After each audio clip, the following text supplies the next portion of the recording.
자, 마지막 부분이네요. 스가랴 3장에서 4장 이건 이제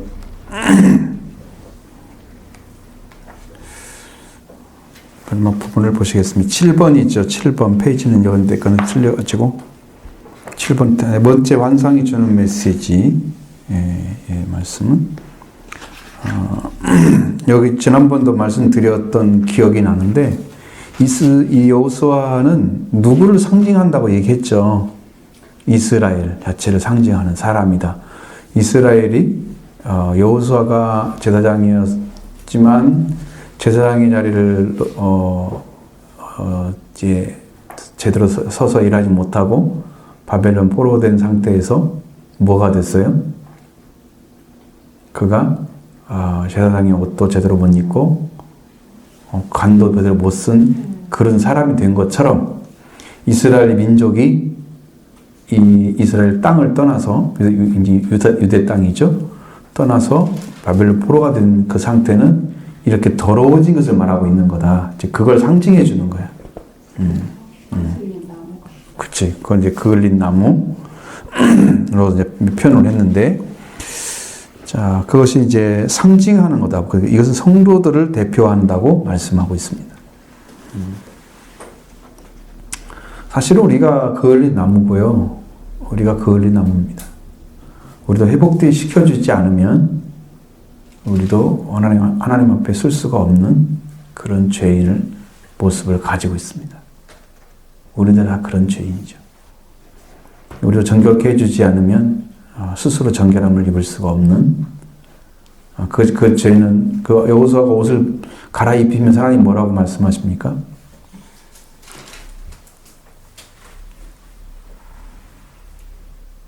분명히 한 가지 지적합니다.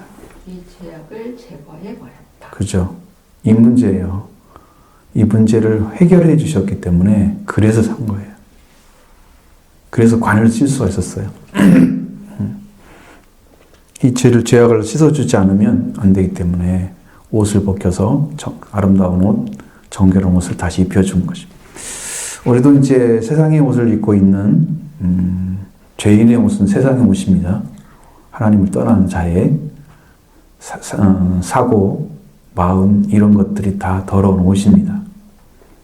그 사고가 말씀으로 바꿔졌어야 되는데 변화되지 못하고 있는 것 자체가 더러운 옷이죠. 내 마음이 입고 있습니다. 내 생각이 입고 있죠. 그것이 말씀으로 정결함을 입으려면 변화를 입어야 되겠죠. 내 중심의 마음이 아니라 예수 그리스도를 중심한 마음으로 변화되어야 되기 때문에 그런 것이 필요합니다. 그 다음에 2번은, 작은 2번은 이스라엘이 성전 재건에 여러 가지 허물과 죄가 있으나 하나님께서 용서하시고 성전 재건 사업을 성공적으로 마칠 수 있도록 도와주실 것을 약속한다. 이제 이 3장에서 네 번째 환상이 주는 메시지가 바로 이 부분이죠. 이를테면 이제 우리가 죄 때문에 성전을 지을 수 있는 조건이 안 되는 거죠. 죄가 있는 자가 거룩한 집을 지을 수가 없잖아요. 허물과 죄가 있는데 그러면 그 사람이 허물과 죄가 있다 그래서 성전을 짓지 못한다고 하면 성전을 영원히 못 짓는 거예요. 그죠? 그러니까 죄를 용서를 해주시는 거예요. 예수님은 죄가 없으시니까 성전을 재건하실 수 있으셨죠. 그래서 자신의 몸이 성전이라고 말씀하십니다. 그래서 이 성전 재건을 성공적으로 할 수 있도록 그렇게 도와주실 것을 약속한 말씀이 바로 네 번째 환상에 들어있다. 그리고 3번 장차 메시아가 오심으로 성전이 완성되고 평화의 나라가 도래할 것을 약속하고 있다. 이제 관계 회복이 이루어지면 이제 평화가 이루어집니다. 하나님과 관계가 끊어진 상태의 이 불화의 관계에 있으면 화해가 필요하죠. 그것을 해주셔야 됩니다. 근데 이제 그분이 오실 분이 누구냐면 오신 메시아가 그걸 해주시는데 그래서 성전이 완성되면은 이제 거기에 성령이 거하시는 집이 됩니다. 우리가 평화의 관계는 성령으로 이루어져요. 성령이 하나 되게 하신 것을 힘써 지키라고 하시잖아요. 평화는 성령이 오셔서 예수 그리스도 화해의 은혜, 그 복을, 그 속죄의 은혜와 그 복을 우리한테 주시면 우리가 죄가 사해지면서 하나님과 화해가 이루어져요. 그럼 평화가 돼요. 그러니까 성전이 이루어져야만이 평화가 되는 거죠. 거기서 성전이 완성되면서 예수 그리스도가 성전이 완성돼서 부활되셨을 때 예수님은 평화를 가지고 오셨잖아요. 그러니까 하나님 관계가 깨어지면은 불화가 돼 있어요. 하나님 관계가 회복되면 평화가 이루어져요. 그러니까 그 예수 그리스도가 필요한 거야. 그래서 없이는 아예 한 발짝도 움직일 수가 없는 거야.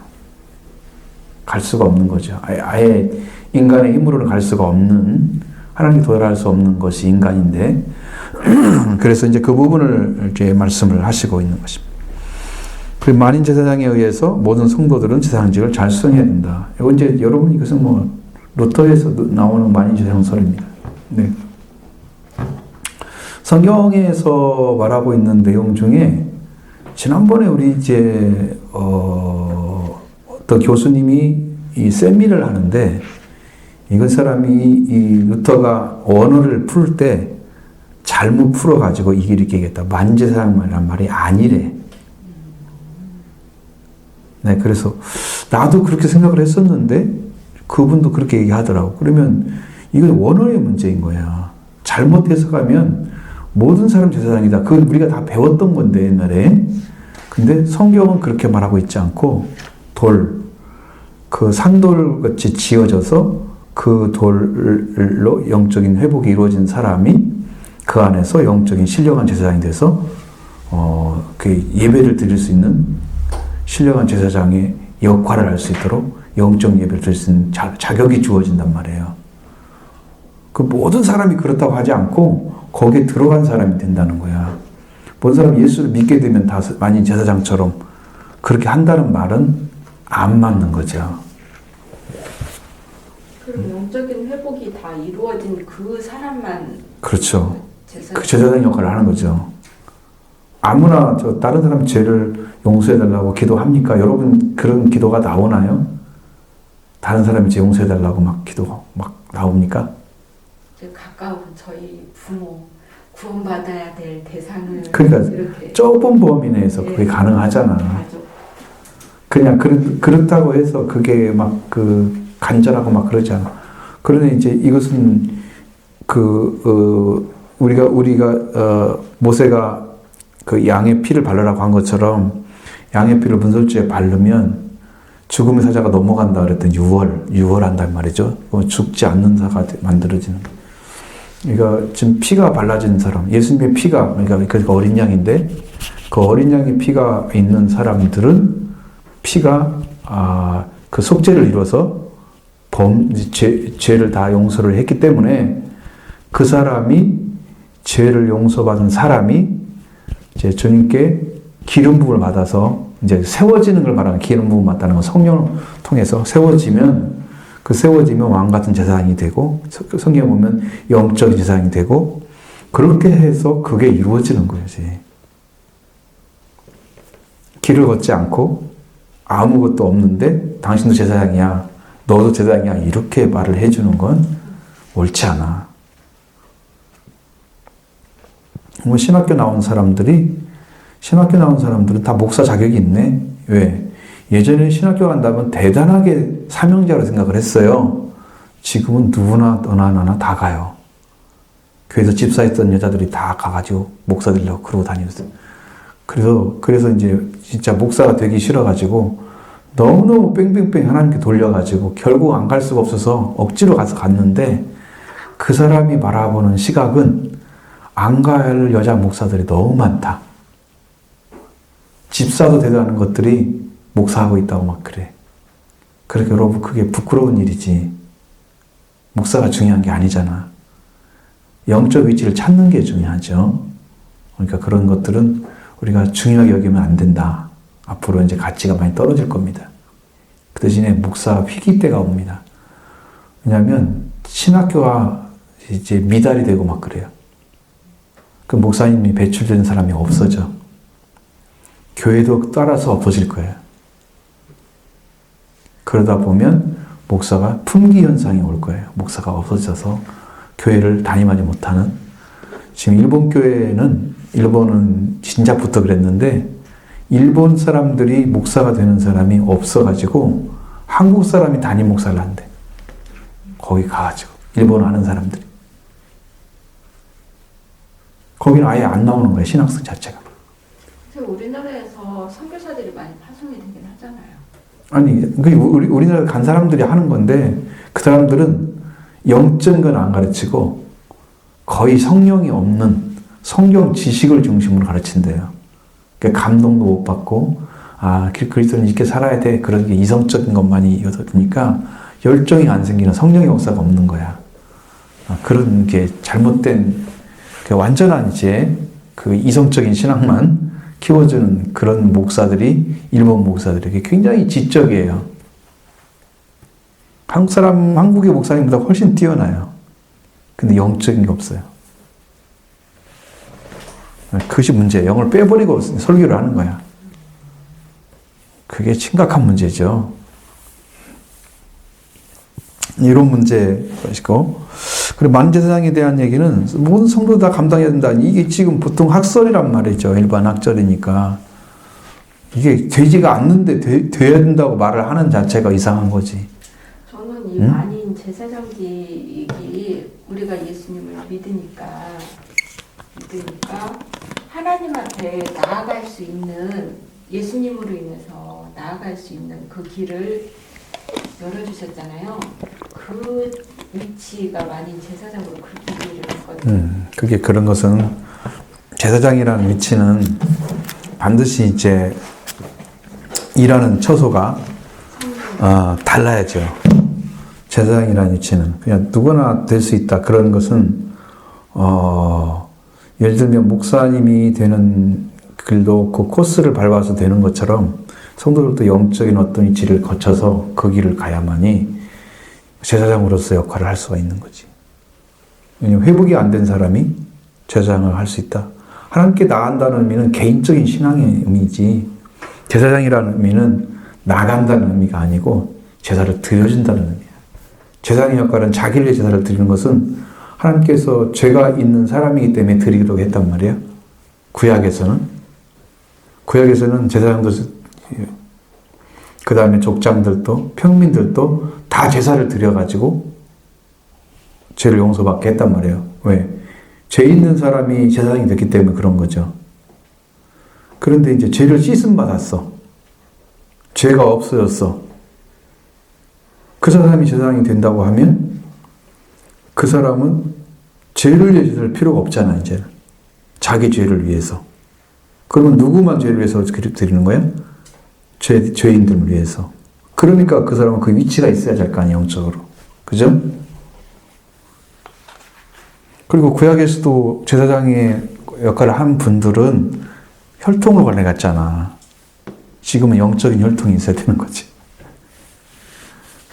그런 것이 다 이제 플러스 돼서 이 얘기를 해야 되는데, 이런 싹 빼버리고 이제 신학적인 것만 가지고 와서 얘기하면 이제 이런 현상이 벌어지는 거죠. 자, 본문 묵상을 위한 질문 거기 나오죠. 여호수아를 대적하여 참수하는 사탄에게 하나님 어떻게 표현하고 계시는가? 하나님 뭐라고 그랬어요? 사탄이 잘했다고 그랬나요? 아니요. 뭐라고 했을 텐데. 사탄아, 너를 책망하노라. 알고 계시는데, 범죄한 사람인 걸 알고 계시는데 그걸 참수하고 있는 그 사탄이 얼마나 미웠겠어요? 응? 아니, 내가 잘못한 거 알고 있어. 근데 자꾸 잘못했다고 지적하면 어떤 현상이 벌어져요? 나는 해결할 수가 없잖아. 잘못한 건 이미 지나가 버린 거잖아. 돌이킬 수가 없죠. 지나버린 것은. 그러니까 그걸 계속 지적하면 내가 그것으로 인해서 시달릴 거 아니야. 그럼 하나님께서 죄를 용서를 해주시면 용서를 받은 사람이 되니까 사단이 나를 지적해도 하나님이 아무 말도 안 하셔. 죄를 용서하셨기 때문에. 응? 그래서 범죄의 자를 지적해도 우리는 이길 수가 있는데 여호수아는 이렇게 앞에 서 있단 말, 하나님 앞에 서 있단 말이에요, 지금. 그 얘기를 계속하면 하나님이 싫어하시겠죠. 왜? 그을린 나무야, 지금 다 알고 있어. 알고 있단 말이야. 책만 하셨단 말이죠. 자, 2번 천사 앞에 더러운 옷을 입고 있는 여호수아 하나님 어떻게 대하시는가? 3절로 5절. 더러운 옷을 벗기고 그렇죠. 아름다운 옷을 입혀주셨다. 천사를 통해. 무엇을 제거했어요? 죄를. 내 죄악을, 너희 죄악을, 내가 네 죄악을 제거하여 버렸으니 내게 아름다운 옷을 입힐 것이다.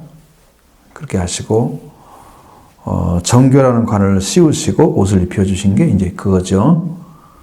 우리가 입어야 할 옷입니다. 이것이 영적인 입어야 할 옷입니다.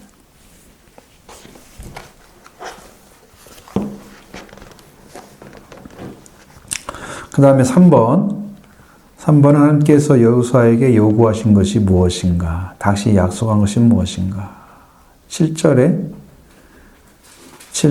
1, 8절에 2, 9절에 3, 10절에 4. 첫 번째는 이렇게 네가 내 도를 행하고 규례를 지키면 내 집, 하나님의 성전을 다스리게 할 것이고 하나님의 또 성전의 뜰도 지키게 할 것이고 또 여기 서 있는 사람 중에서 왕되게 할 것이다. 이것은 이제 어떤 의미라고 했어요? 중보자의 의미였잖아요. 그 다음에 8절에는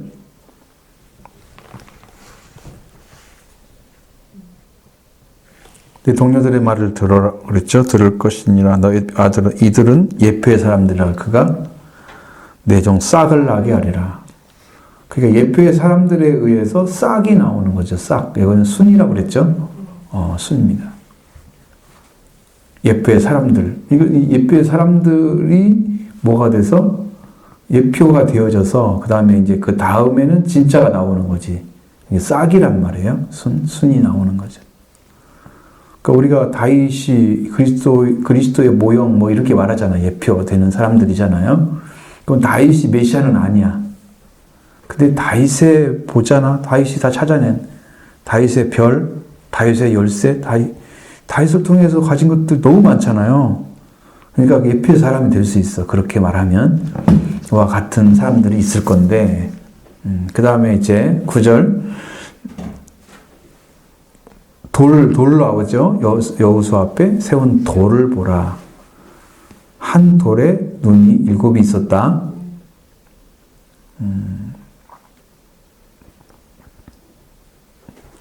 눈이 7이란 말은 무슨 뜻이라고 그랬어요? 모든 것을 관찰하시는. 그렇죠. 완전하게 보실 수 있다는 말이죠. 아신다는 것도 돼요. 모든 걸 다 보시면서 알고 계시는 거지. 그 통찰자가 되는 거예요. 역대하 6장 16절, 15절, 16장 9절에 거기에 말씀과 똑같아. 하나님께서 온 세상을 다 살피시는 분이시다. 그 일곱 눈을 가진 존재가 영이에요, 영.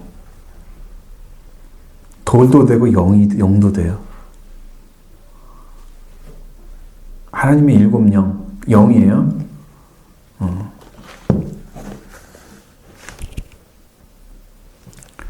자, 내가 거기에 새길 것을 새기며 이 땅의 죄악을 하루에 제거할 것이다. 그런데 여러분 예수 그리스도가 척지하는 날은 딱 하루잖아요. 그러면 끝이잖아요. 그리고 이제 여러분들 우리가 죄를 사함 받으려고 하면 그 죄를 사함 받는 날이 있잖아요. 언젠가는 받은 날이 있었을 거 아니야. 우리가 몰라서 그렇지. 세상 사람들 다 용서 받으려면. 자, 10번, 4번, 네 번째 10절에 그날에 너희가 아까 포도나무와 남방한 나무를 서로 초대하리라. 이게 어떤 현상이에요? 어떤 일이 벌어지는 걸 말해요?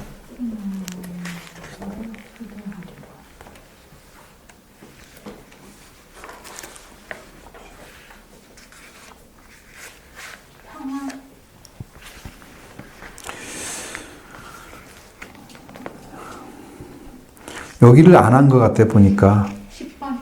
아니, 진정한 평화로 3번부터 해나가야 돼. 그러니까 무화과 나에서는 아무것도 모르잖아, 지금 물어봐도. 서로 초대한다. 거기를 이제 보시겠습니다. 3번, 이제 작은 3번 나오죠? 6번의 작은 3번이죠? 응? 6번의 작은 3번, 평화로, 진정한 평화로 초대. 자, 무화과 나무와 포도나무는 평화를 상징하는 거다. 왜 그런지 아시죠? 나무가 존재하려고 하면 시간이 많이 걸려요. 포도나무 같은 경우도 굉장히 오랜 횟수가 지나가야 먹을 만한 포도가 나온단 말이에요. 쭉쭉 뻗어가지고, 그죠? 그리고 품질 좋은 품종이 좋은 그런 걸 심었으면 그런 품질의 포도를 거둘 수 있죠. 무화과 나무도 작은 나무에 무화과 많이 열릴 수 없잖아요. 맛있는 포도가. 그러니까 나무가 크다. 그러면 거기는 횟수가 오래됐다. 그러면은 그동안에 살고 있는 그 사람들이 거기 가서 초대해서 거기 앉을 정도 되면 엄청난 크기여야 되는데, 그죠? 포도나무도 한두 그루가 안 되잖아요. 쭉 연결돼가지고 그냥 그늘이 만들어질 정도로 되어져야 거기 초대를 하겠죠. 무화과나무도 마찬가지고. 그러면 뭐 몇십 년이 가야 된단 말이에요. 몇백 년이 가야 되고 그런 게 있잖아요. 그래야 큰 나무가 돼서 그 안에 초대를 받지. 우리가 성경에도 이제 나다나엘 같은 사람도 무화과나무 아래 있었잖아요. 그거는 평화를 상징하는 곳인데 그 당시에는 메시아가 없었던 거야. 오시기를 기다리는 사람들이 무화과나무 아래에서 기도를 했던 거예요. 예수님은 그 모습을 봤어요. 그러니까 그 사람이 깜짝 놀랐죠. 네가 무화과나무 아래 있을 때 봤다. 그러니까 당신은 이스라엘의 임금이시여. 이렇게 딱 고백을 하잖아요. 왜? 그렇게 기다리고 있던 사람인 것을 자기를 인정을 한 거야. 하나님 주님께서. 무화과나무로 있다는 것이 얼마나 중요한 걸 알고 있었던 거야. 메시아를 기다리는 사람만 거기서 그렇게 기도하고 있는 거지. 그러니까 메시아를 찾고 있는 사람이 만났어요. 나다나엘이 그리스도 만난 거야. 여기서 보면 제약을 정결하게 되는 날에는 풍부한 7 샘물에서 물이 흐르고 평화와 번영의 시대가 시작될 것이라고 말을 했는데, 모든 사람이 자신의 포도나무와 무화과나무 아래 있다는 것은, 그런 말씀은 과거의 솔로몬 통치 때 열왕기상 4장 25절 정말로 그랬는지를 보셔야 되잖아요. 한번 읽어보시죠.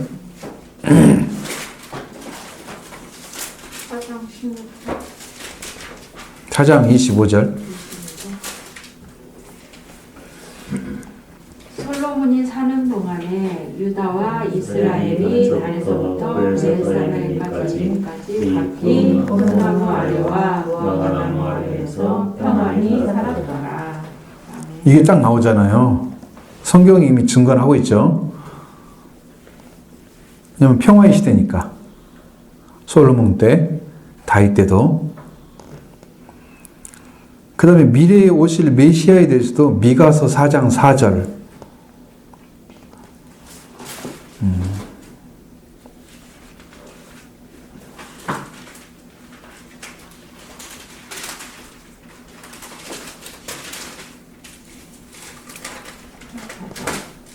각 사람이 자기 포도나무 아래와 자기 무화과나무 아래에 앉을 것이라. 그들을 그렇게 할 자가 없으니 이는 만군의 여호와의 입이 다시 말씀하셨습니다.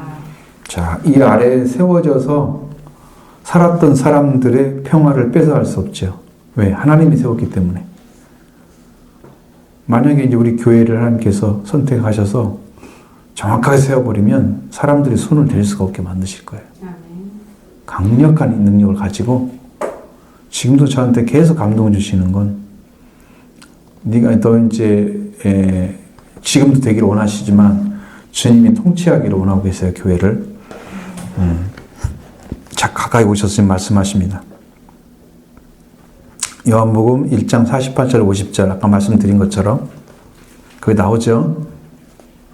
나다나엘이 무화과 나무 아래에서 봤다는 얘기 했잖아요. 그 말씀이 여기에 있어요. 요한복음 1장 48절 50절에. 요한복음 1장 48절. 나다나엘이 이르되 어떻게 나를 아시나이까? 예수께서 대답하여 이르시되 빌립이 너를 부르기 전에 네가 무화과 나무 아래에 있을 때에 보았노라. 나다나엘이 대답하되 랍비여 당신은 하나님의 아들이시오 당신은 이스라엘의 임금이로소이다. 예수께서 대답하여 이르시되 내가 너를 무화과 나무 아래에서 보았다 함으로 믿느냐? 이보다 더 큰 일을 보리라. 그러니까 이제 그것이 이제 그 메시아를 기다리고 있는 사람으로서 주님이 보셨다고 하니까 믿어서 고백했어요. 그런데 이스라엘 임금인 하나님의 아들로 고백을 했는데 예수님이 정말 하나님의 아들로서 또 부활돼서 드러나셔서 그렇게 되면 그건 더 큰 걸 보는 거잖아요. 그죠? 여기는 지금 아직 오신 것만 본 거잖아. 그 이루셔서 본 걸 보면 더 큰 걸 볼 수가 있어요. 어마어마한 거죠. 그걸 지금 남겨놓고 있잖아요. 더 큰 걸로 본. 그때는 안 믿을 수가 없겠지. 지금도 믿었는데, 응? 완벽하게 믿었겠죠. 자, 그러니까 이게 미래에 오실 메시아도 다 어디에 나타나요? 무화과나무, 포도나무 나타나죠. 그렇게 이제 말씀하고 있는 것이고, 이 말씀은 구원의 초청과도 같은 것입니다. 교회의 회복이나 아니면 제사장 나라를 새롭게 회복하셔서 천하만민을 구원의 반열로 초대하겠다. 그러니까 뭐 여러분 초대하는 거하고 초대해서 응해서 들어오는 거하고 또 다르잖아요. 초대한 사람 많은데 선택받은 사람 적을 수 있는 거예요. 이것은 뭐 하나님은 이제 모든 사람이 다 구원받기를 원하시는 게 성경의 뜻이니 그것을 부정하면 안 되죠. 모든 사람을 여기 다 회복하고 싶겠죠. 하나님께서는. 그런데 모든 사람이 다 들어오진 않아. 여러분도 분명히 말씀드렸잖아요. 이 땅에서 실족해 하는 일 때문에 화가 있다. 실족해 하지 않을 수는 없으나 주님도 벌써 아셨어. 사람의 성향들을. 그래 실직하는 자는 화가 있도다 말씀하셨어요. 초대를 한다고 해서 다 왔어서 구원 받으면 얼마나 좋겠어요. 그죠? 다 교회 오세요. 복 받으세요. 그래서 처음 사람들이 와가지고 다 모여 있으면 얼마나 좋겠어요. 그렇게 안 된다는 것이 알고 있잖아요. 결국 죄의 문제를 해결할 수 있는 것은 바로 교회밖에는 없는 거죠. 그래서 교회가 이 포도나무와 무화과나무로 상징되는 일을 행하고 있습니다. 근본적 인간의 죄를 해결할 수 있는 것은 교회밖에 없기 때문에 성경에서는 사람들을 교회로 초대를 하는 거죠. 뭐 교회도 이제 말씀이 있어야 되니까 그 사명 감당하면 되는 거고, 교회는 제사장의 사명을 회복해야만 된다. 천하 만민을 하나님께 인도하기 위해서 메시아의 근본 사역이 뭐예요? 메시아 사역이 근본인데 메시아 사역이 뭐예요? 예수님이 무슨 일을 했어요? 구원하시는. 예, 그거 어떻게 했어요? 죄를 사해 주시고 속죄함을 얻게 하셔서 그런 일. 그렇죠. 속죄와 부활을 다 주신 거예요. 그 속죄와 부활을 다 주신 그 역사를 교회에게 맡겼어요. 그러면 교회의 사역이 뭐냐면 교회에서도 우리 교회 목적 선언문이 있잖아요. 사람들 그리스도께 인도하여 하나님의 자녀를 회복하게 하고, 이 문제가 먼저 해결되면 다 돼.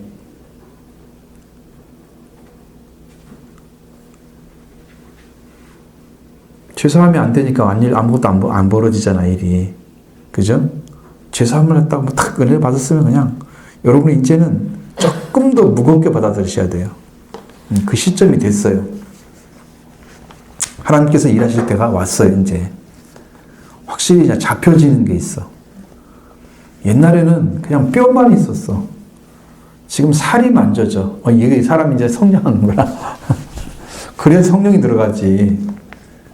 뼈만 있었는데 거기에 이제 살이 입혀지고 힘줄이 생기면은 이제는 조금 풍성해진 거잖아. 은혜의 말씀이. 그 사람에게 이제 제대로 된 사람으로 딱 세워지면 생기를 불어넣잖아요. 성령을 이제 주게 되면 다 살게 되는 거잖아요. 이제 거기 이제 시작이 좀 된 것 같아요. 여러분이 세워질 때가 됐어요. 속죄와 부활 막 이끌고 찾아서 끝까지 들어가셔서 승리의 길을 걸으셔야 됩니다. 그리고 우리 교회가 이제 교회를 통해서 모든 사람들이 더러운 옷을 예복을 갈아입게 하고 새로운 사명자로 서게 만드는 역할을 해줘야 돼요. 교회가 그를 하려면 뭘 해야 되냐면 그들의 죄를 씻어줘야 됩니다. 사람들이 피를 발라주는 거 똑같아요. 시켜줘야 됩니다. 사명자로서 서게 만들려면. 그리스도인들의 각 개인뿐 아니라 교회는 제사장 나라로서 이 시대의 사명을 회복하고 감당해야 된다. 이건 어쩔 수 없어요. 그건 해야만 되는 일인데 그게 잘 안 되는 게 사실 현실이거든요. 이건 이제 제가 볼 때는 영적인 문제이기도 해요. 단순하게 말하면 안 되고 그 감당해야 돼. 그렇게 정도로 슬로건으로 만들어가면 안 되고 교회가 영적인 회복이 이루어졌으면 다른 사람도 그렇게 만들겠죠. 오는 사람들이 다 은혜 받겠죠. 그렇게 이제 그렇게 들어갈 수 있을 것입니다. 이사야서 55장 1절에서 3절의 말씀.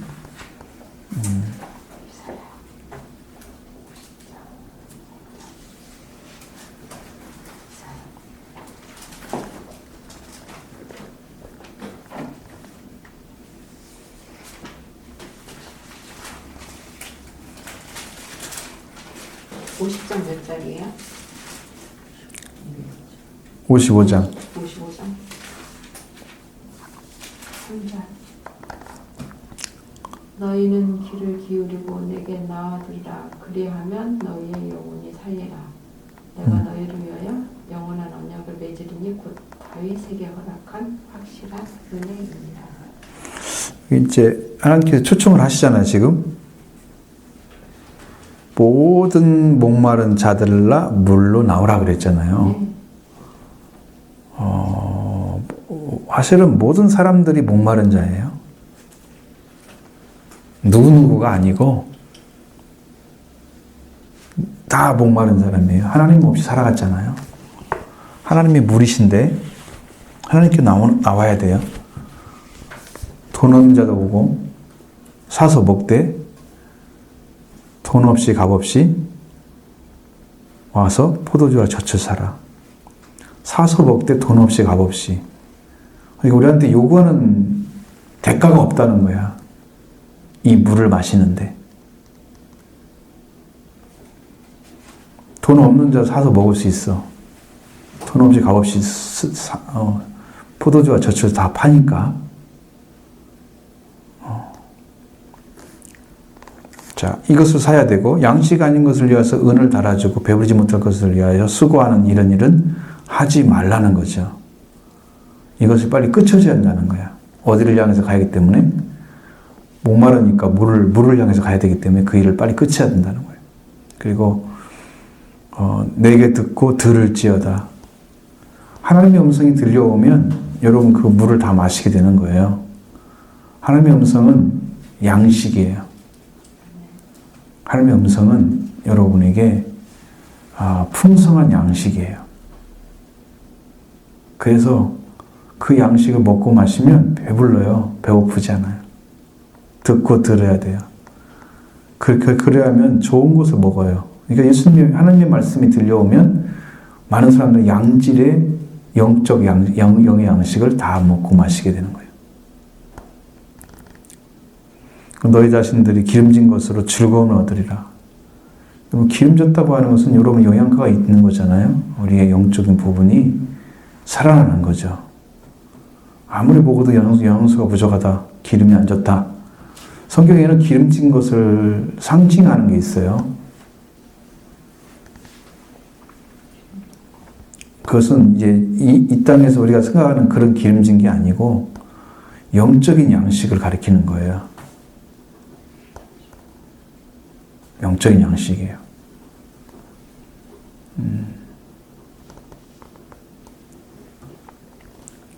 자, 여러분이 배불리 먹어도 푸성기 같이 먹으면 느낌이 별로죠.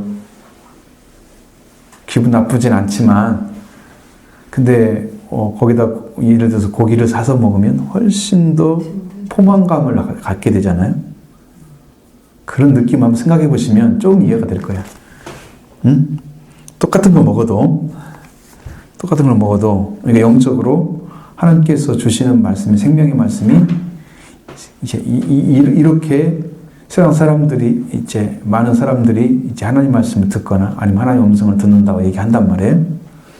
그런데 거기에 양기에 기름지지가 않아. 그런 무슨 뭐냐면 하나님의 말씀이 아니고 세상의 이야기들을 막 해줘. 예를 들어서 하나님 음성 들었다고 하는데 뭔 얘기 들었어? 그러니까 뭐 어디 가서 무슨 일을 해라 막 이런 얘기 들었대. 그것은 그건 양식이 아니야. 말씀이 아니기 때문에 양식이 아니야. 기름진 게 아니야. 하나님의 음성은 하나님의 말씀을 들어야 되는 거. 물론 이런 것도 있잖아. 개인적으로 무슨 기도를 했는데 거기에 대한 합당한 말씀을 음성으로 주실 수도 있죠. 응? 그런데 우리가 대부분 보면 누구를 위해서 기도하면은 어떠한 대상을 주거나 어떤 성경을 주거나 음성이 들려오거나 그런단 말이에요. 여러 가지로. 그래서 우리가 풍성함을 얻게 되는 거죠. 기름진 걸 먹게 되고 즐거움을 얻게 되는 거예요. 응? 세상 것으로 얘기하면 응? 일반적인 그런 음성을 들었다고 하는데 그 음성이 아니야. 그것은 불완전한 거예요.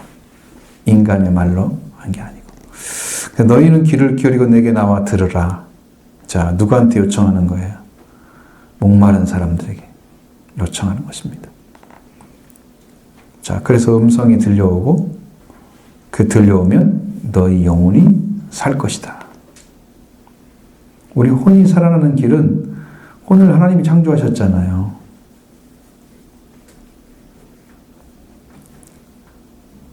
하나님께서 성령을 불어넣으니까 살아있는 혼이 됐다고 나와 있잖아요. 하나님께서 혼을 불어넣은 거예요. 성령을 통해서 불어넣으니까 생명, 영이 돼서 살아있는 영체가 됐어요. 인간은 창조할 때 사람이 창조한 것은 아니지만 하나님과 관계가 끊은 상태에 있으면 사람은 육체와 혼으로 나눠진단 말이에요. 근데 이제 예수 그리스도 하나님을 통해서 관계가 회복된 사람들은 그 혼이 영이 된단 말이에요. 하나님 관계에서 영으로 얘기를 해줘요. 그러니까 하나님 관계가 살아있는 사람들은 영을 가진 거죠. 성경에는 많은 부분에서 영이라는 단어를 써요. 푸뉴마라는 단어를 계속 써요. 성령을 가르쳐 쓰기도 하고 하나님 관계에서 사람을 말할 때 쓰기도 하고. 예를 들면 여러분들이 성경에 3,000명이 돌아왔다. 거기에 3,000명의 성도를 신도가 돌아왔다는데 거기 보면 푸시키라고 써 있어요. 혼들이 돌아왔다 그 말이에요. 3,000명의 사람들이 돌아왔다는 거예요. 혼들이. 다르죠? 완전히 다른 겁니다. 그래서 우리의 혼이 살아나게 되면 하나님과 관계에서 영혼이 되는 거죠, 이제는. 사람 쪽에는 혼이고 하나님 쪽에는 영혼이 되는 거고. 그래서 너희를 위하여 영원한 언약을 맺으리니 이제는 다윗에게 허락한 확실한 은혜입니다. 이건 다윗에게 허락한 은혜는 패하지 않았잖아요. 사울에게 왕권을 줬을 때는 패했잖아요. 말씀을 버렸기 때문에. 그러나 다윗은 패하지 않았어요. 그래서 확실한 은혜예요. 패하지 않는 은혜를 이 사람에게 줘서 영원토록 하나님 관계 안에 이 풍성한 은혜를 누리며 살게 하시는 배우는 자가 되게 하시고 영으로 만족하게 하시고 그래서 끊어지지 않는 하나님 관계가 영원토록 이어지는 것을 상징하는 거예요. 다윗에게 확실한 은혜. 저에게 주신 말씀인데 전에 음성으로 들렸던 말씀인데 이 말씀이 내가 너희를 위하여 영원한 언약을 맺은 다윗에게는 확실한 은혜니라. 이 음성이 들려왔어요. 영원한 언약이 이제 맺어진 거야. 우리 이제 버림받지 않아. 그래서 이렇게 하고 이제 끝나야 되겠죠.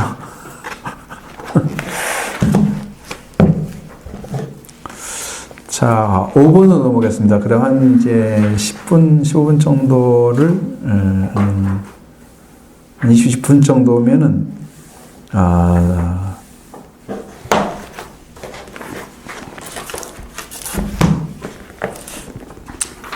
사장에서 1절로 14절 말씀입니다. 근데 이것이, 이 성경을 다 어쨌든 읽어야 되니까, 1절로 4절의 말씀 같이 한번 읽어볼까요? 내게 말하던 천사가 다시 와서 나를 깨우니 마치 자는 사람이 잠에서 깨어난 것 같더라. 그가 내게 묻되 네가 무엇을 보느냐? 내가 대답하되 내가 보니 순간 금령이 있는데 그 위에는 기름 그릇이 있고 또 그 기름 그릇 위에 7 등잔대가 있으며 그 기름 그릇 위에 있는 등잔을 위해서 7관이 있고 그 등잔대 곁에 2 감람나무가 있는데 하나는 그 기름 그릇 오른쪽에 있고 하나는 그 오른쪽에 있나이다 하고 내게 말하는 천사에게 물어 이르되 주여 이것들이 무엇이나이까 하니 내게 말하는 천사가 대답하여 이르되 네가 이것들이 무엇인지 알지 못하느냐 하므로 내가 대답하되 주여 내가 알지 못하나이다. 그가 대답하여 이르되 여호와께서 스룹바벨에게 하신 말씀이 이라니라. 만군의 여호와께서 말씀하시되 이는 힘으로 되지 아니하며 능력으로 되지 아니하고 오직 나의 영으로 되느니라. 큰 산아 네가 무엇이냐? 스룹바벨 앞에서 훈지가 되리라. 그가 머릿돌을 내놓을 때에 무리가 외치기를 은총이 그에게 있을지어다 하리라 하셨고 여호와의 말씀이 또 내게 임하여 이르시되 스룹바벨의 손이 이 성전의 기초를 놓았은즉 그의 손이 또한 그 일을 마치리라 하셨나니 만군의 여호와께서 나를 너희에게 보내신 줄을 네가 알리라 하셨느니라. 작은 일에 나를 일치하는 자가 누구냐? 이 사람들이 스룹바벨의 손에 다림줄이 있음을 보고 기뻐하리라. 이 7은 은상에 두루 다니는 여호와의 눈이라 하니라. 내가 그에게 물어 이르되 등잔대 좌우에 2 감람나무는 무슨 뜻이나이까? 하고 다시 그에게 물어 이르되 금 그릇을 흐르는 2 감람나무는 이 감람나무 2가지는 무슨 뜻이니까 하니 그가 대답하여 이르되 네가 이것이 무엇인지 알지 못하는지라. 내가 대답하되 내 주여 알지 못하나이다 하니 이르되 이는 기름 부음을 받은 자 둘이니 온 세상의 주 앞에 서 있는 자니라 하더라. 아주 그때까지 이제 2 감람나무에 대해서 얘기를 않다가 나오죠. 끝에 가서는 그 등잔대만 계속 얘기하다가 결국은 감람나무가 무엇인가를 지금 찾아냈잖아요.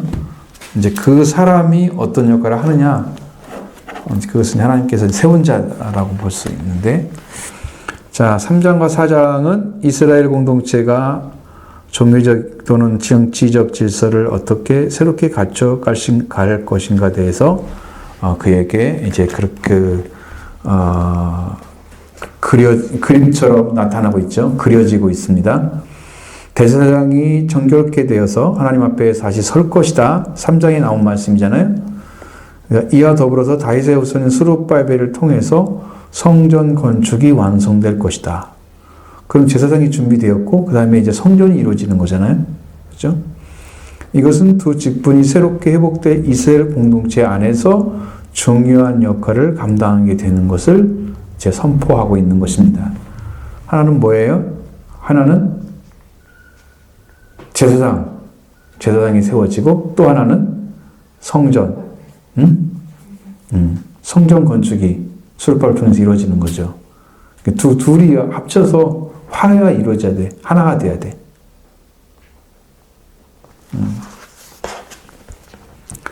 그리고 5번째 환상에서 천사는 스가랴에게 2 그루의 감람나무에 난 가지들에 의해 기름을 공급받고 일어서 공급받고 있는 7가지가 난 등대를 보여주고 있는데, 스가랴 선지자는 이것들을 무엇이냐고 의미한지를 물어봤습니다. 이 등대는 이스라엘 집을 상징하고 7 등자는 하나님을 눈두리고 그 다음에 2 감람나무는 하나님의 은총에 마르지 않는 원천을 상징하고 있는 거다. 이 사람이 이 2 감람나무에 의해서 감람류가 계속 부어지니까 등잔대는 계속해서 불이 켜져 있겠죠.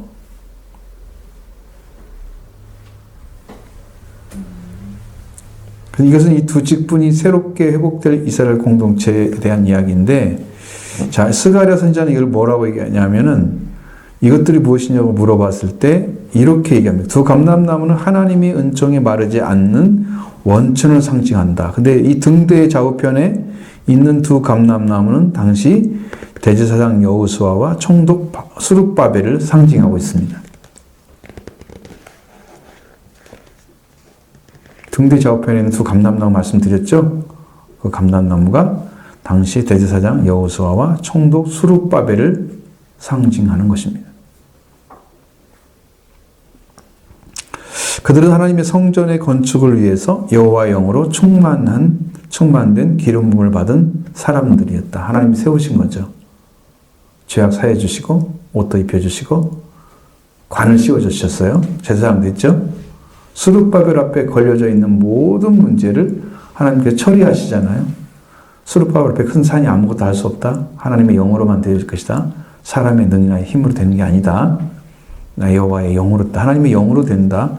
성전이 이렇게 이제 영으로 이제 이루어져야만 되는 거죠. 그래야지 성전인 거예요. 하나님의 나라의 건설에 대해서 방해했던 장애물들은 은총으로 말미암아 하나님의 영에 의해서 제거될 것입니다. 그들은 힘이 없는 것들이에요. 그리고 스룹바벨에게 이제 그것을 보장해 주는 것입니다. 그렇게 하겠다고 약속해 주시죠.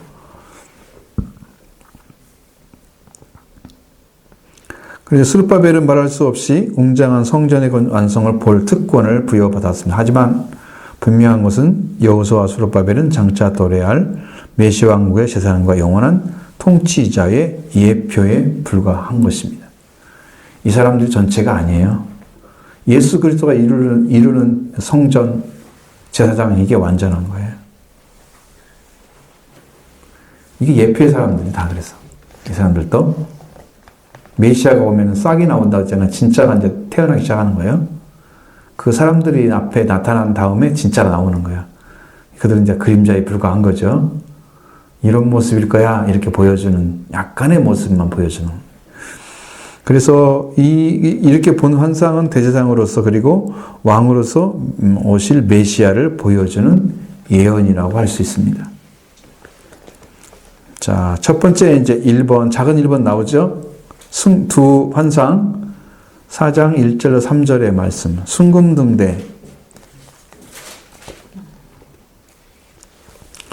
순금등대는 메노라 하는 단어예요. 메노라라고 하는 단어를 쓰는데, 이스라엘의 국회의사당 앞에 이스라엘 국가의 상징물이 메노라라는 것입니다.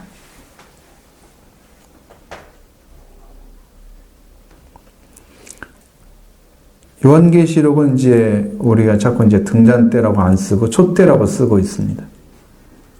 그래서 이 메노라는 교회를 상징하는 거다. 원어로 보면은 이제 촛대란 말은 그냥 이 사이드 맛으로 보여지고 실제로는 등대라고 써야 돼요. 등대나 등잔대는 똑같은 단어를 쓰더라고요. 그걸 찾아보면 같이 씁니다. 그런 의미를 쓸 때는 교회는 이제 세상을 비추는 등대와 같은 존재입니다. 등대를 생각하면 이렇게 저 배가 보는 그런 어떤 생각하는데 그게 아니고 그냥 등잔대를 얘기하는 거야. 세상에 비추지 않는데 뭐 저 바닷가만 등대가 있어도 되겠나? 세상이 안 비춰지고 바다를 비춰주는 거네. 그 등재가 아니고 이게 잘못 이해하면 큰일이란 말이에요. 이게 지금 우리 등대 그러면 딱 보면 등대지기 생각을 안 해. 저쪽에 그쪽 안 가고 우리 이 땅에 있는 등잔대를 상징하는 거예요. 그 승금등대가 나오는데 이 일에 우리들이 가지고 있는 이제 승금등대가 나오면 안일하고 태만한 그런 게으름의 잠에서 깨어나서 심령에 승금등대가 있어야 되고 심령의 성전을 이루어야 된다는 승금등대 성전을 만들어야 되고 그 다음에 심령의 성전을 이루는 거예요. 그럼 그 등잔대로서 나타나신 분이 누구겠어요? 그러면 두 선지자는 두 사람은 여호와 앞에 세워진 자들이잖아요. 근데 이 사람이 주 앞에 온 세상의 주 앞에 서 있는 자 둘이라 기름 부은 자가라고 했습니다. 이것은 이제 누구를 상징하냐? 그러니까 사람들이 많은 중에 두 선지자 그러면 구약에서 두 선지자라고 생각하는 사람이 누굴까요? 요한계시록에 나오는 두 선지자는 누구라고 나와 있냐?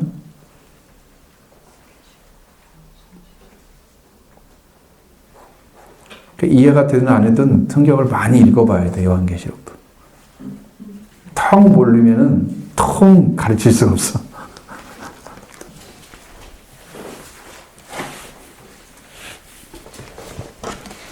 몰라도 좀 읽어보셔야 돼요.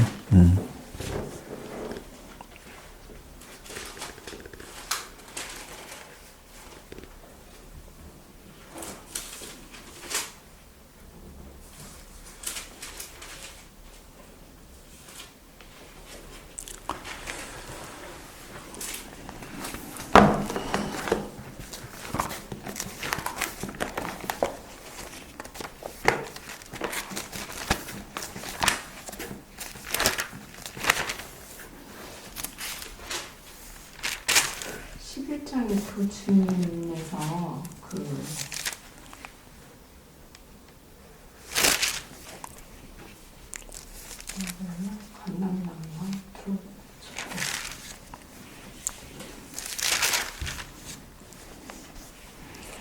두 증인 나오죠?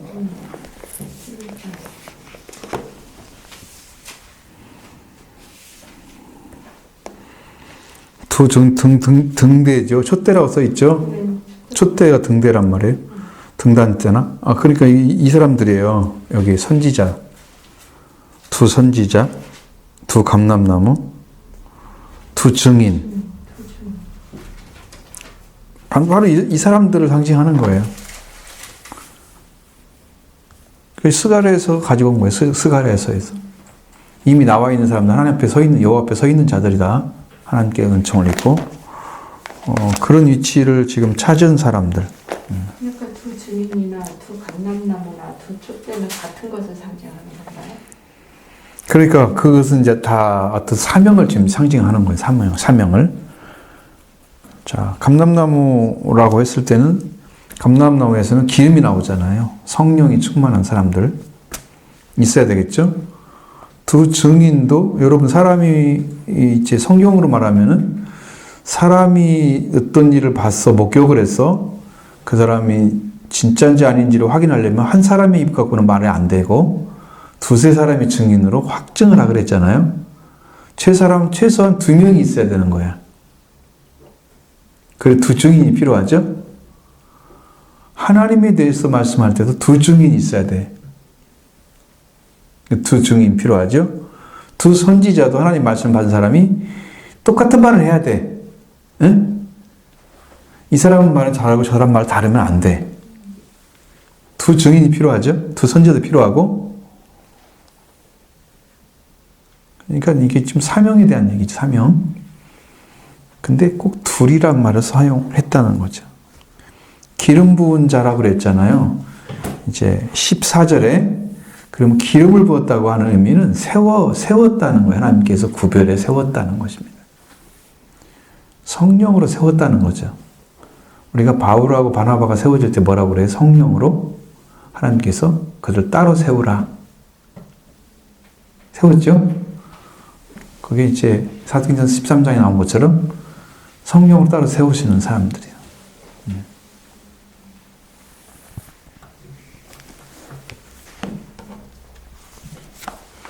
그래서 승금등대가 있다고 하는 거, 그리고 심령 성전이 된다고 하는 건데 바로 이건데, 아모스 9장 1절에는 안일한 자는 화가 있다고 말합니다. 그러니까 신앙생활 할 때 정말 하나님의 말씀이 이루어져서 여러분 안에, 여러분 심령 안에 하나님의 영이 거하는 집이 만들어져야 됩니다. 그냥 신앙생활 하는데 적당히 이렇게 하는 사람들은 나중에 이제 대체할 수 있는 게 없어요. 뭐 은혜를 받은 경험들도 없고 하나님 말씀대로 순종한 일도 별로 없고 그냥 교회만 열심히 다닌 거지. 아니란 신앙생활을 하는 거예요. 지금 교회만 다니고 있는 사람들은 적당히 하는 거예요. 그 나중에 이제 화가 있는 거죠. 고린도서 3장 16절에는 우리한테 뭐라고 했어요? 너희는 너희 몸을 하나님이 뭐라고 그랬어요? 뭐가 거하시는?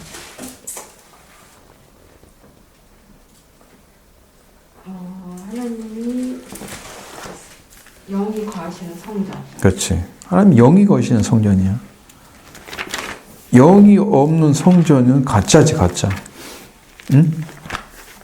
너희는 하나님의 성전인 것과 하나님의 성령이 너희 안에 계시는 것을 알지 못하느냐. 분명하게 가지고 있어야 돼요, 우리는. 자, 11장 1절에는 뭐라고 되어 있어요? 11장 1절에는 성전이 이루어졌는지를 청량하라고 말씀하고 있잖아요. 여기 오면 갈대 지팡이를 가져왔죠. 갈대 같은 지팡이 같은 갈대를 주면서 말하기를 하나님의 성전과 제단과 그 안에서 경배하는 자를 청량하되. 청량될 사람들은 누구예요? 하나님 성전에 들어온 자들이에요. 영으로 들어온 자를 가리키는 거예요.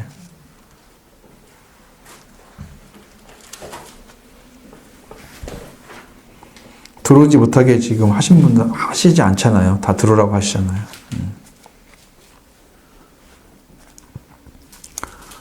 자, 이제 마지막 때의 성전을 이룬 사람은 어떻게 해야 되냐? 여러분 말라기 1장 11절.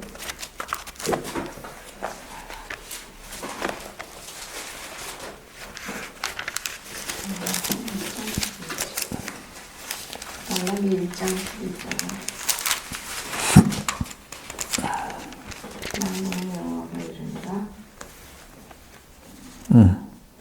해 뜨는 곳에서부터 해 지는 곳까지의 이방 민족 중에서 내 이름이 크게 될 것이라.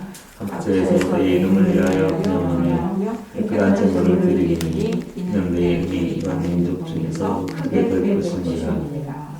제물이 어떤 거예요? 깨끗한 제물이죠.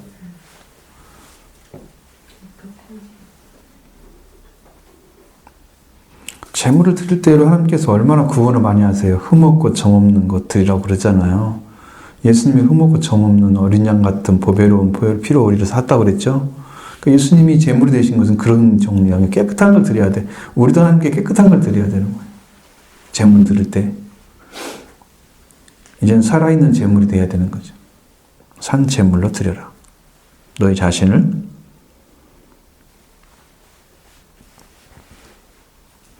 그 다음에 이제 예배는 어떻게 드리라고 그랬어요? 요한복음 4장 21, 24절에 예배는 어떤 예배?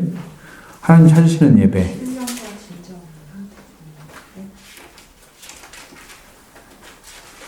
영과 진리로 예배할지니라. 그렇죠?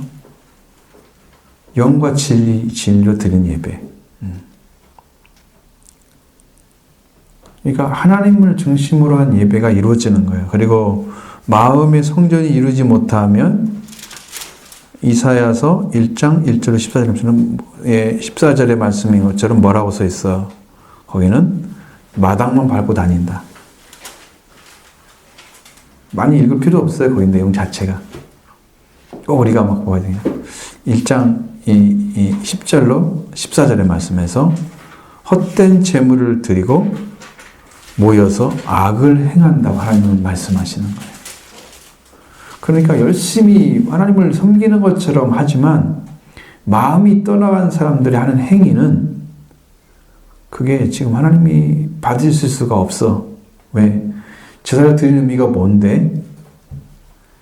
제사를 위한 제사가 아니고 자기들의 죄를 위해서 드리는 거잖아요. 죄를 사함받기 위해서. 근데 형식이 돼버렸어.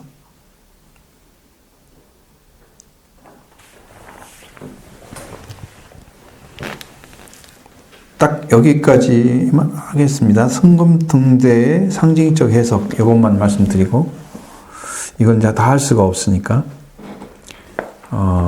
역사가였던 요세푸스라는 사람이 있습니다. 유대 역사가였던 그 사람은 순금등대의 7 등잔을 태양을 포함한 7 행성들로 이해를 했다 그래요. 그러니까 사람마다 이렇게 다 바라보는 시각이 다른다고 보시는 거예요. 오웬스라는 사람, J.J. 오웬스라는 사람은 이 해석에 동조를 했다고 했는데, 근데 드라이버라는 사람이 있습니다. S.R. 드라이버라는 사람은 순금등대를 상징적으로 해석하는데 많은 위험이 따르는데 이 등대가 하나님의 진리의 빛을 비추는 이스라엘 백성을 상징한다고 해석을 했다는 거예요. 이스라엘 백성을 지금 가리키는 거다. 한 사람은 7 등잔 때는 태양을 포함한 7 행성들이었다. 뭐 그렇게 생각했다는 거죠. 그러니까 바라보는 시간마다 너무 다르죠. 다릅니다. 그러면 이렇게 말을 해놓으면 내가 이거라고 생각해서 이거야 라고 자기가 주장하면 그게 학설이 되는 거예요. 그건 지금 하나님께서 뭐라고 말씀하실까? 이제 성경을 통해서 보면 여러분 7 등대라고 하는 것은 등잔 때는 여기만 나온 게 아니고 구약에 지금 성전 안에 들어있는 것들이잖아요. 그럼 그것이 할 일이 뭐가 있어요? 그게 성전 안에서 비추는 빛이잖아요. 그러니까 이제 예수님의 몸이 성전이라고 하면 성전 안에 뭐가 비추고 있어야 돼요? 성전 안에 빛이 비춰야 등잔 때 빛이 비춰져야 되고 또 하나는 떡상이 있어야 돼. 진설병들이. 그러니까 예수님의 몸이라고 생각할 때 여기는 예수님의 생명의 빛이고 여기는 예수님의 생명의 떡인 거지.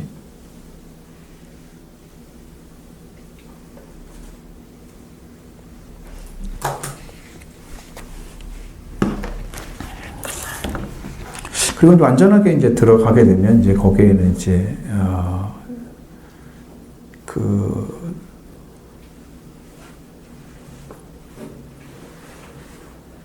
또 속죄소가 또 있잖아요 안에, 그렇죠? 향로도 있잖아요. 그러니까 그거는 기도를 상징하는 거야. 분향단 자체는 기도를 상징하는 거야. 그러니까 예수 그리스도가 나의 주님이 되셔서 우리가 하나님께 돌아오면 우리가 이제 요한복음 배울 때 말씀 나오잖아요. 우리가 어느 자리에 있을 때 예수님이 기도하라고 하시잖아요. 너희는 이때 기도하라. 이제 그때는 지금까지 너희는 내 이름을 구하지 않았으나 이제는 기도하라. 그래야 너희 기도가 이루어질 거고 아버지께서 행하실 거다. 너에게 기쁨이 충만할 것이다. 그게 영적인 위치 찾은 거야 지금. 그 위치까지 올라오면 분향단에 온 거잖아요. 그때 다 기도하라 그러지. 그때야. 다른 때는 그냥 예수 그리스도께 물어본다면 너희는 이렇게 기도하라. 주기도문을 가르쳐줬지만 이렇게 기도하라는 기도를 실제로 말씀하지 않으셨어. 기도하라는 그 명령이 특별히 떨어지지 않았어요. 근데 그때는 기도를 하라고 하잖아요. 그 위치까지 가고. 그 다음에 속죄소는 언제 이루어져요? 완전하게 우리가 죄가 사라져서 하나님과 대면하게 될 때 이제 이루어지는 거예요.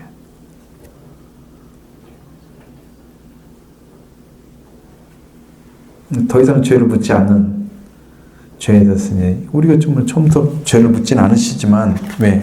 예수님 피가 있으니까. 그런데 속죄소에 들어가도 피로 죄를 사하잖아요. 거기까지 들어가서 또 죄를 사함받는 게 바로 속죄소예요. 피란 말이에요. 예수님 피란 말이에요. 처음부터 끝까지 피로 들어가는 거죠. 속죄소도 피고 처음에 들어갈 때도 번제도 피고, 그죠? 제물을 죽여야 되기 때문에 피가 흘려야 되죠. 피로 끝나는 거예요. 그래서 이것을 볼 때는 이 승금통대는 이제 이 성령을 통해서 계속 부어져서 세상에 비치는 빛과 같은 존재인데, 우리가 그러면 성령을 받고 난 다음에 빛이 될 수 있는 게 뭐예요? 여러분, 빛은 뭐가 빛이 되나요, 우리한테?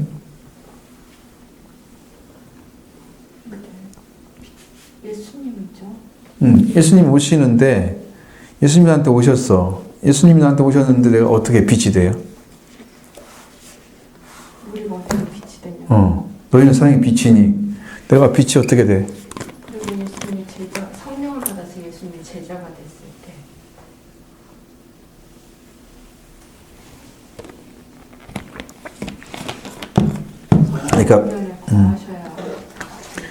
그러니까 지난번도 말씀드린 것처럼 이게 우리 안에 빛이 되려고 하면, 여러분, 빛은 스스로 나와야 됩니다. 반사를 하면 달이 되잖아요.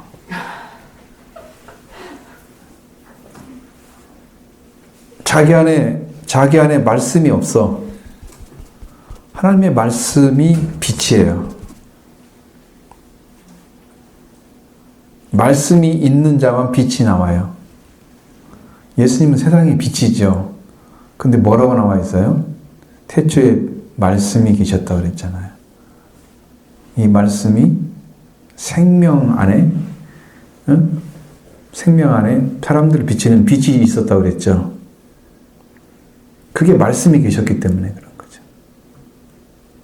말씀이신 하나님과 말씀이신 예수 그리스도 생명 안에서 빛이 증거되잖아요.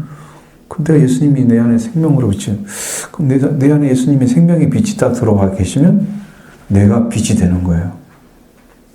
그 말은 이제 빛이신 주님이 예수님 말씀하신 것처럼 나를 따르는 자는 생명의 빛과 같이 될 거라는 말씀이죠. 예수님 따라가면 요한복음에 계속 나오잖아요. 빛 안에 거하게 되는 거죠. 그러니까 예수 그리스도와 함께 존재하면 예수님이 빛이 되듯이 빛입니다. 그러면 주님은 우리한테 말씀이기도 하고, 예수님 자신이 성경에서 말하면 말씀이기도 하고 생명이기도 하십니다. 그러니까 주님이 와서 계시기만 하면 빛이 되는 거죠. 예수 그리스도와 함께 되는 거예요. 근데 성경에서 시편 119편 105절에 뭐라고 되어 있어요? 주의 말씀은 내 발의 등이요 내 길의 빛입니다. 말씀이 빛이 되는 사람들은 말씀이 있는 거예요. 자기와 함께. 말씀이 있으면 빛이 돼서 갈 수 있어요. 보이니까 가죠. 비춰주는 데 따라가면 되잖아요. 딴 데 안 가고 그 말씀만 따라가면 다 해결되겠죠? 말씀이 빛인 겁니다. 그러니까 여러분 빛이 되셔야 돼요. 말씀을 붙잡고 있어야 되죠. 붙잡고. 말씀 주신 주님과 함께 있는 거죠.